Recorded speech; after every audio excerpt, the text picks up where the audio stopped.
Good morning guys, আজকে আমরা পড়ব 248 পেজে তোমার শক্তির উৎসসমূহ 3 নম্বর কোশ্চেনটা। আগে 2টা কোশ্চেন হয়ে গেছে, তোমরা দেখে নিও।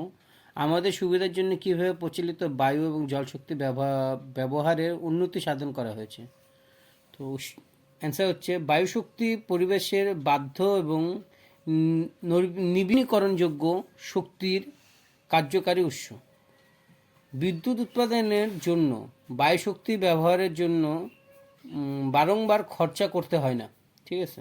কিন্তু বায়ুশক্তি ব্যবহারের ক্ষেত্রে অনেক সীমাবদ্ধতা আছে। প্রথমত, বায়ুশক্তি ফার্ম কেবলমাত্র সেই সকল স্থানে স্থাপন করা যায় যেখানে বছরের অধিকাংশ সময় বায়ু প্রবাহ ঘটে থাকে। টারবাইনের ঘূর্ণনের প্রয়োজনীয় বেগ, সংরক্ষণের কোষ মতো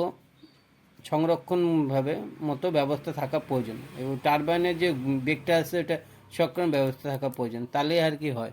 তারপরে এটা বায়ুশক্তি গেল। এবার আমরা পড়ব জল শক্তি।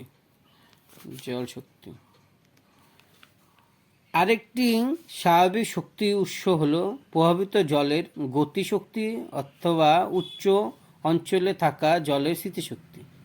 বিদ্যুৎ শক্তি উৎপাদনের কেন্দ্র পতনশীল জলের স্থিতিশক্তিকে বিদ্যুৎ শক্তিতে রূপান্তরিত করে, কিন্তু স্থিতিশক্তির উৎস হিসাবে ব্যবহারযোগ্য জলপ্রপাতের সংখ্যা অতি নগণ্য।